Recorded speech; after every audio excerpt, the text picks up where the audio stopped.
Welcome to TCT Talks. Today we are speaking with a man who represents a very important but often under discussed pillar of Indian democracy. Not just media, regional media.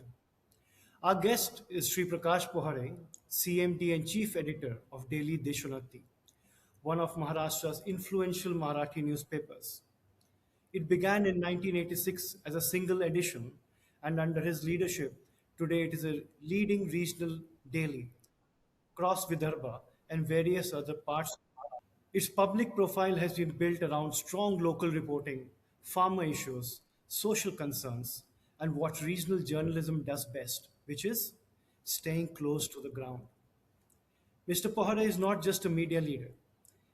He has also been associated and led farmers' welfare in Vidarbha and has served in various capacities of various associations related to farmer causes. What makes this conversation even more relevant today is because young professionals often see media and media positive activists only through television studios, influencers, and digital platforms.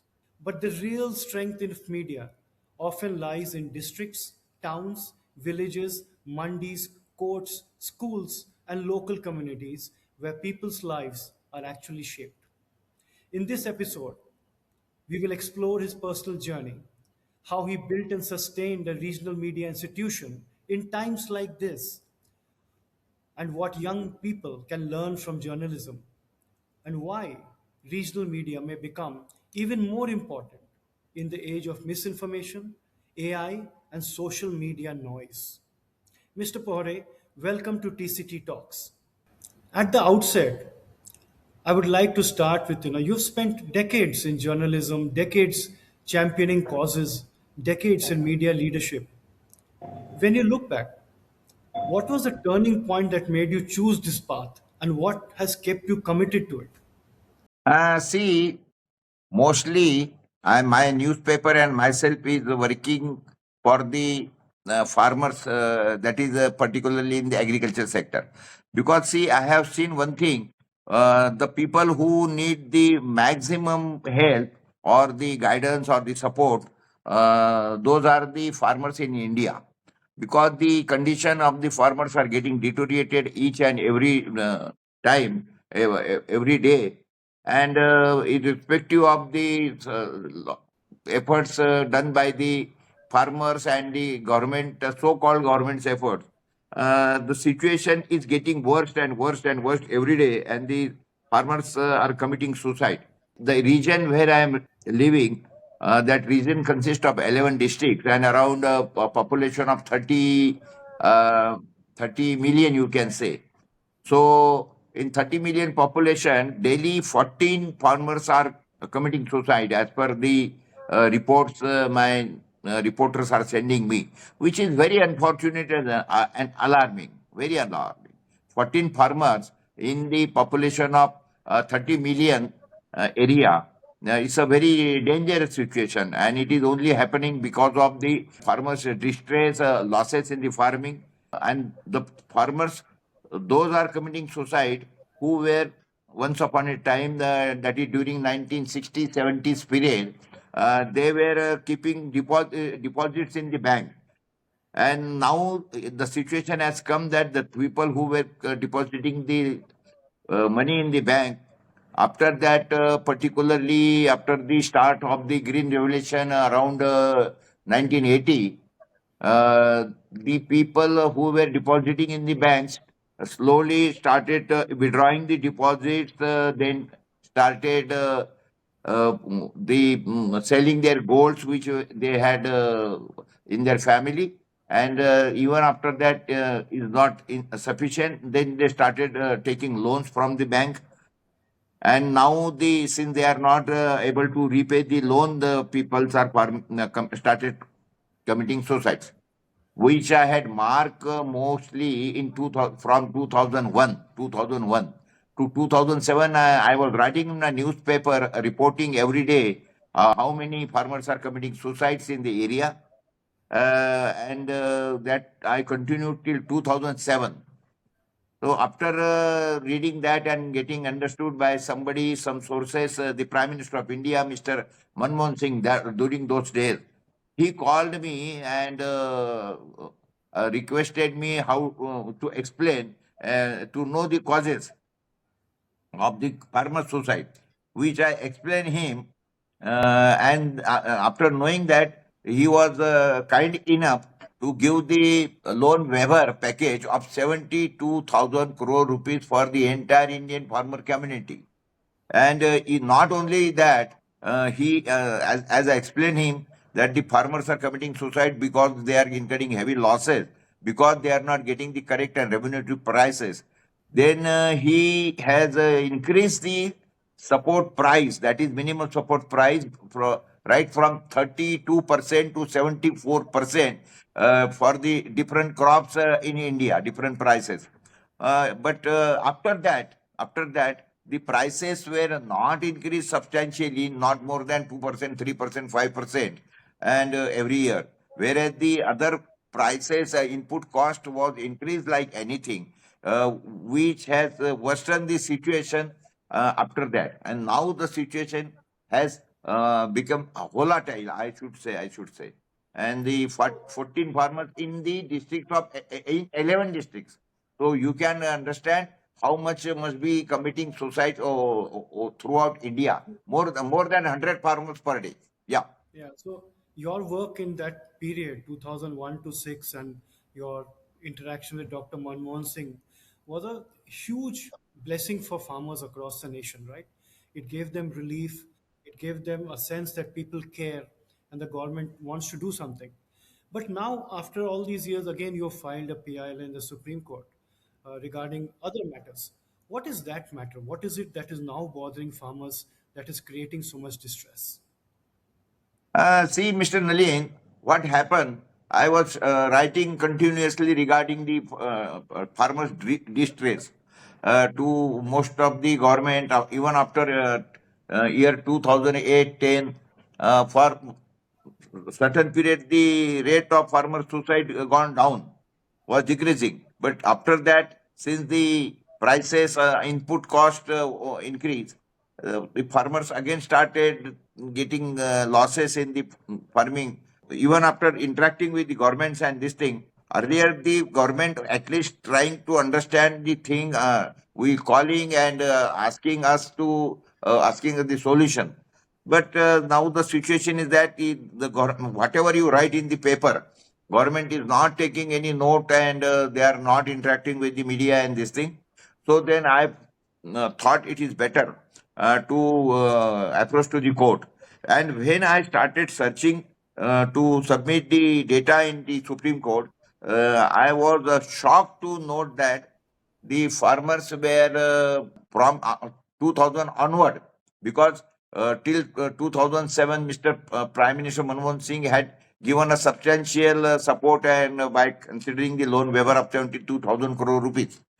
But after that, government had not given much support and much this thing attention, and the prices were not given substantially, which could cover their expenditure and income.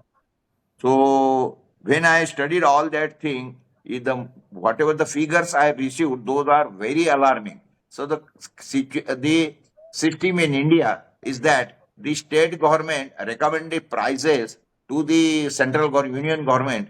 That is the production cost of the each and every product. Around 23 products cost of agri products cost, and the Indian government sorry, the state government, they had, I'm to say, observing through their agriculture universities. And after getting the data from the agriculture university, they inform to the central government the production cost of that particular product. To my surprise, I noticed that after the recommendation by the state government, and the recommendation was not just any this thing support, but which were supported heavily by the agriculture universities. The prices given by the central government, that is the CACP, Commission for Agriculture Cost and Prices, were just 40 to 50% than the recommended cost. When the government, on other hand, they say that we are giving as per the A2 prices, that is A to Z cost for the agriculture. For the agriculture, as per the Swaminathan Commission recommendation, then is FL, that is family labor. Whatever family labor was involved with the farmers, so that formula was also there. One family of 5 people, and they were calculated how much it should be calculated. So A2 plus FL and plus C2, that is cost of land or the investment over the land. That has to be calculated, taken into the consideration, and on and above this, the farmer should get minimum 50% profit. So this was suggested by the Swaminathan Commission, which government had accepted. But to my surprise, I saw that even the A2 prices were not given by the union government. And that is particularly in two products or more, that is wheat and rice. Because the Indian government is distributing this wheat and rice free to gain the votes, free to gain the popularity, and they are giving that thing free to the 80 crore people. That means you can say 50% of the Indian population has been given free this thing, which ultimately again coming into the market by the back door, which is distorting the market, distorting the market.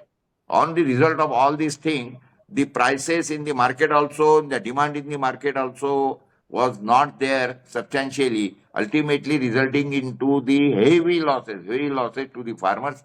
And to my surprise, when I calculated all these things, I found that around 180 lakh crore rupees, you can say 1,800 million rupees had been incurred losses by the Indian farmers.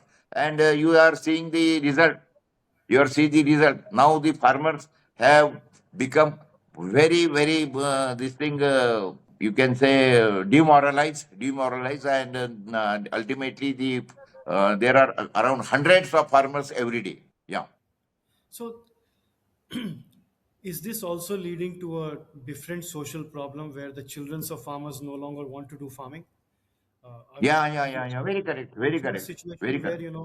we may not be food sufficient in a few decades time, if Yes, yes, somebody yes. takes Very up correct. farming.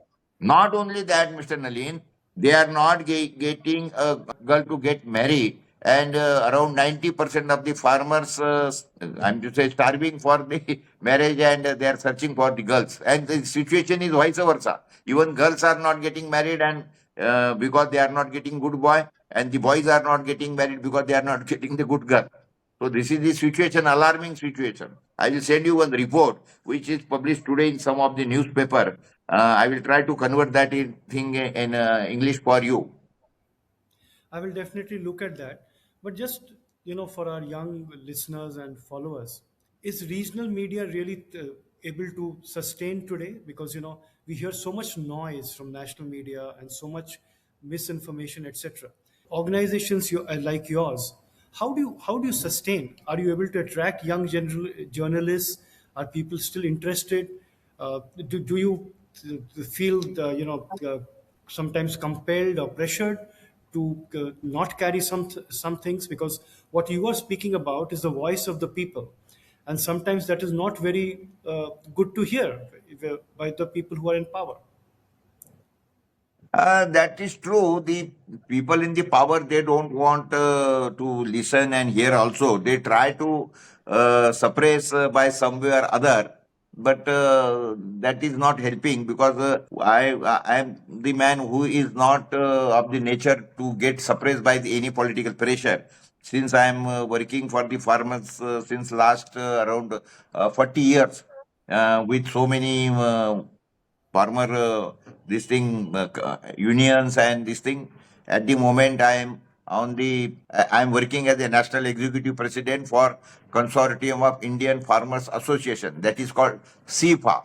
So it's a big and powerful association of the farmers. But unfortunately, the attention by the media is not that much, because the media is also being suppressed by the politicians in India. Unfortunately, the national media, the mainstream media, you can say, they are not covering any of these issues, any of the issues. The farmer society, they are not this thing. My news is also not covered.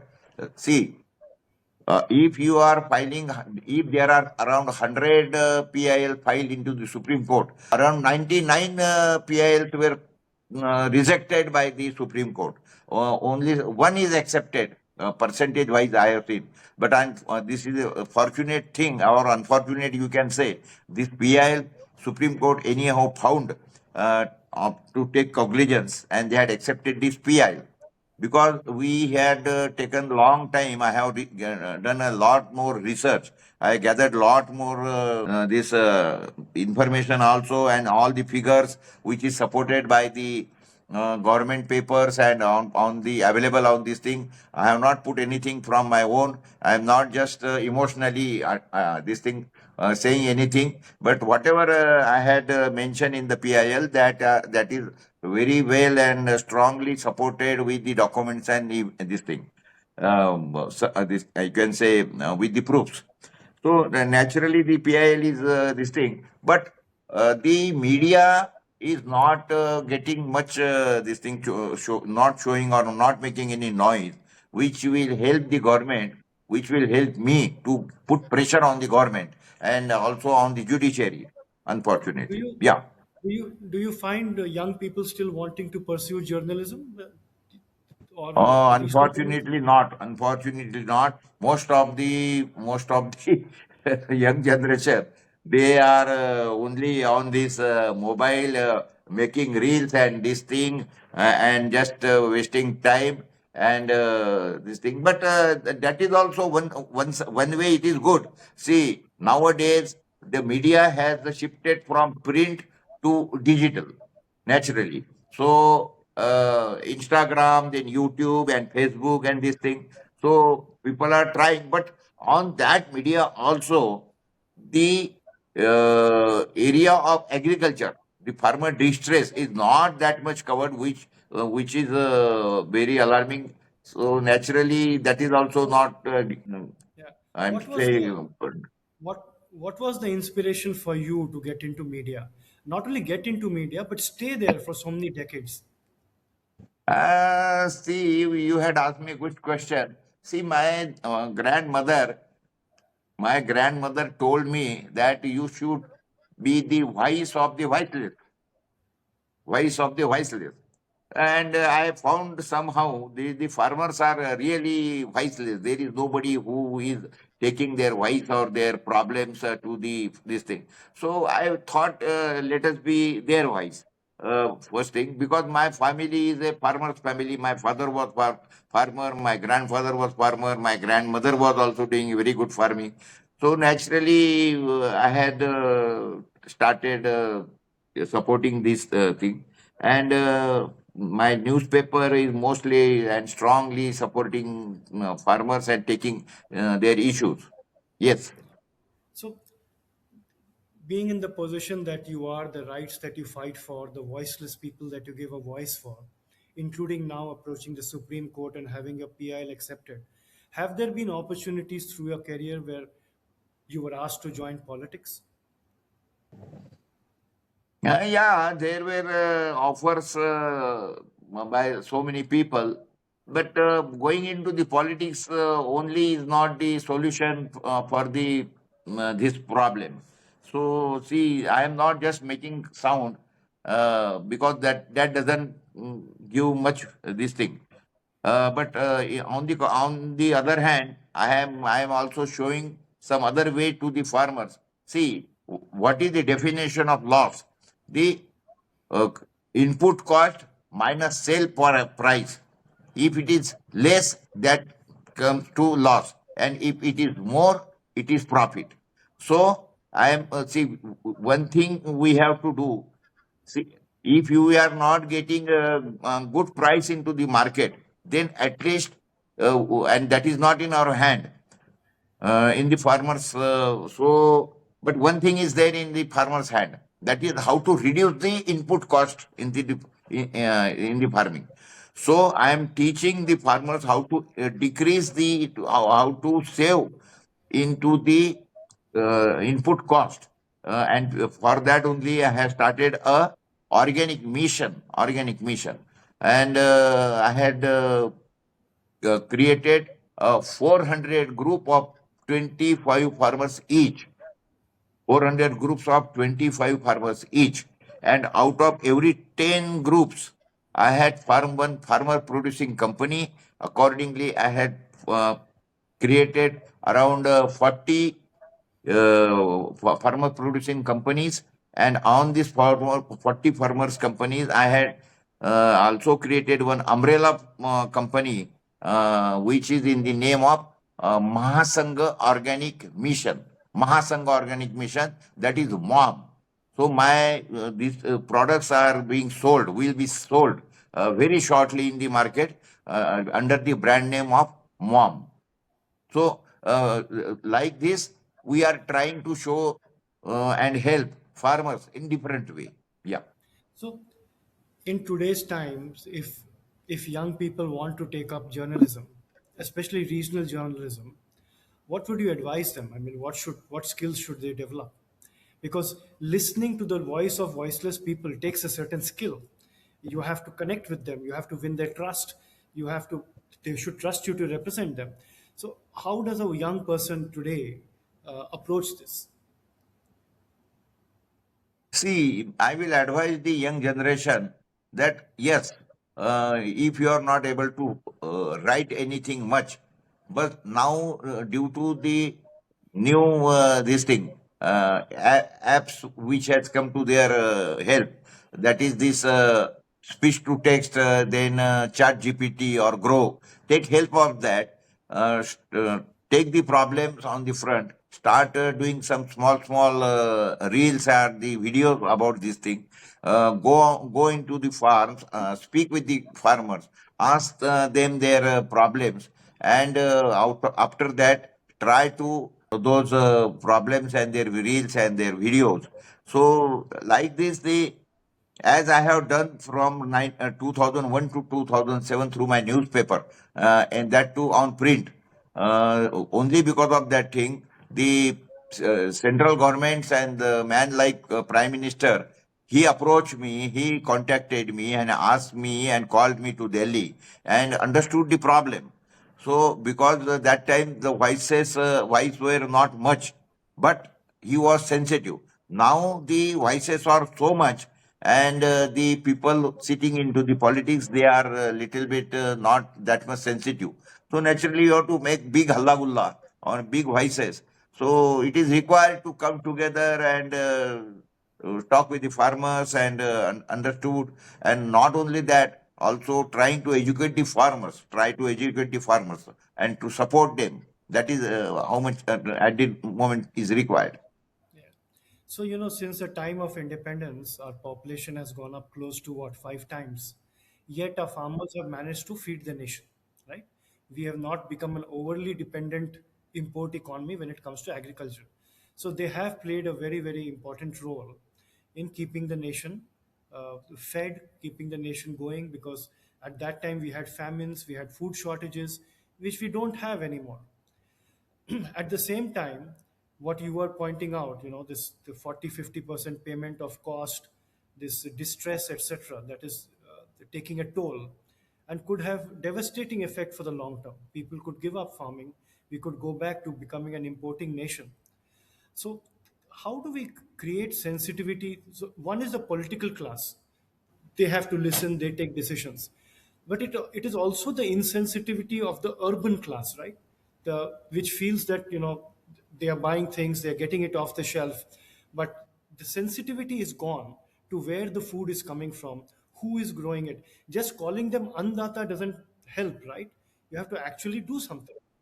So there is a certain insensitivity that has crept into society at large. What do you think about that?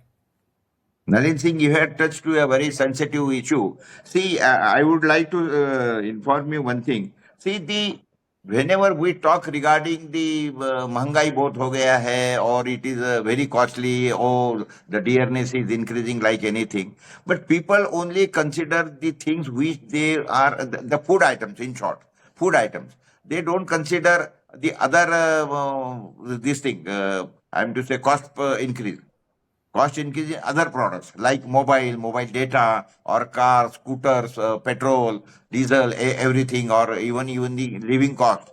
They doesn't consider that thing. They consider only the thing that the food has become very costly. Food has become very costly. See, I would like to mention you and point out one thing. The nation in the country, the countries where the food is costly, that is just like Japan, you see, the London, you see, you can say the entire Europe, America, the food is very costly. The food is very costly. And that is why in some way or other, the farmers are being either being get subsidized heavily, or they are getting the prices good price for their produce. And anyhow, the somehow the country is also prospering. You can see the prosperity of Japan, Germany, or Europe, or the USA, only because the food is more, and the people in India, the situation is exactly opposite. Here, everything is costly other than food. And government, on above that, government is giving freebies. Every person is getting daily 10 kg, daily, monthly 10 kg, monthly 10 kg. 80 crore people are getting 10 kg. This, you can say, rice and wheat, free, free. Yeah. And so if they are getting free things, so they don't have to work. And they, after getting that thing free, they are reselling because they don't need that much. So naturally that material is getting being pumped by the back door, and the market is getting destroyed. And nobody is talking the after effects of this thing on the farming community. And so we have to educate the people who are living into the city and this thing. See, you can uh, uh, live without everything. If you are not getting a data, or if you are not getting a car or petrol and diesel and anything, or even, but you will not, but you will die if you are not getting food. So That's true. food is more important than any other thing. So we have to educate in India, educate Indian people, in Indian bureaucracy and Indian politicians, that see, if you are not improving on this thing, and if you are not correcting your thinking, now one day will come that farmers will say that, oh, sorry, we will not produce anything. We will not produce it. The days are coming. The days are no. No farmer son is coming to do the farming, because he know that his father is getting distressed. His grandfather has also committed suicide. His father is also going to commit suicide, and because the business which he is doing, that is the agriculture, is in loss.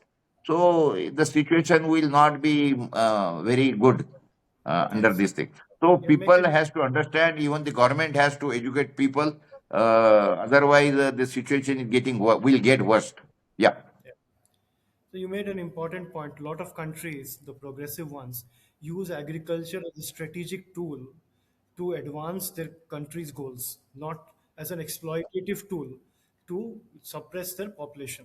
The other thing that I used to be interested in, because I'm in the skilling field, that I don't know if it has changed now, but farmers were classified as unskilled labor in the Indian system. And that was very funny because I thought growing food for you, knowing the crop patterns, the weather patterns, the soil required, when to put water, I thought that is more skilled than any engineer or any doctor. But somehow they were classified as unskilled labor, which I found very ironical when I came to know about it. So, Prakash, you have spent so much of your life, your energy, serving and giving voice to voiceless people, which was something that your grandmother inspired you with. What next? Where, what is that one change you would like to see? It's not about politicians. It's not about society. What is it that one thing that we can do as population on a day-to-day basis that will make a real difference to the lives of our farmers? Mr. Nalin, see, I would like to mention one thing here: demand and supply. Demand and supply. If the demand is more and supply is less, the prices are going to rise. And the supply is more and the demand is less, prices are going to fall. So farmers should understand all these things. Why farmers are producing the things which government is distributing free of cost? They should stop that thing. They should stop producing wheat and rice. And one thing I would like to mention here, I don't think whether you know all these things. In India, government is not purchasing rice from the farmers. They are purchasing the rice with husk, that is dhan, they are purchasing.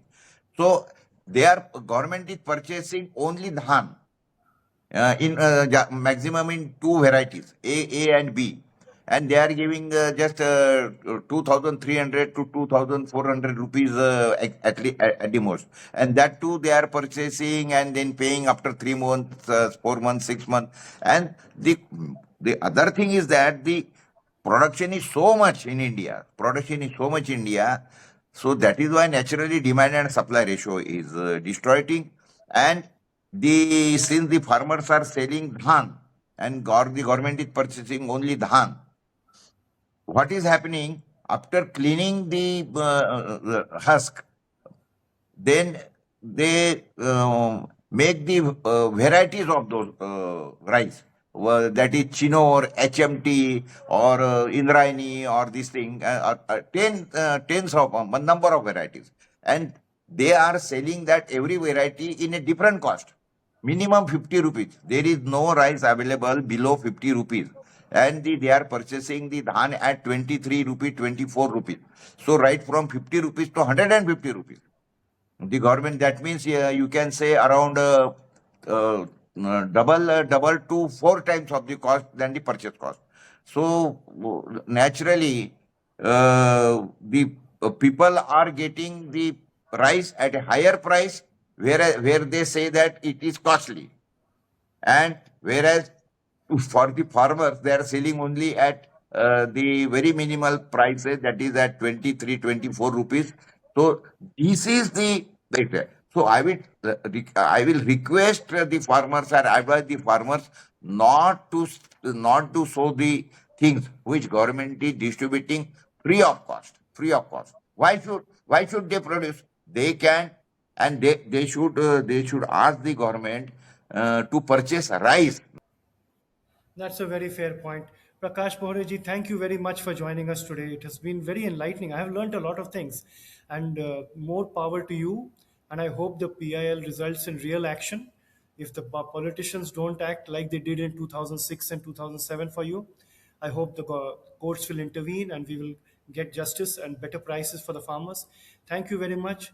Thank you for joining us, and all the best to you. Yeah, thank you. Thank you for calling me. Yeah, thank you.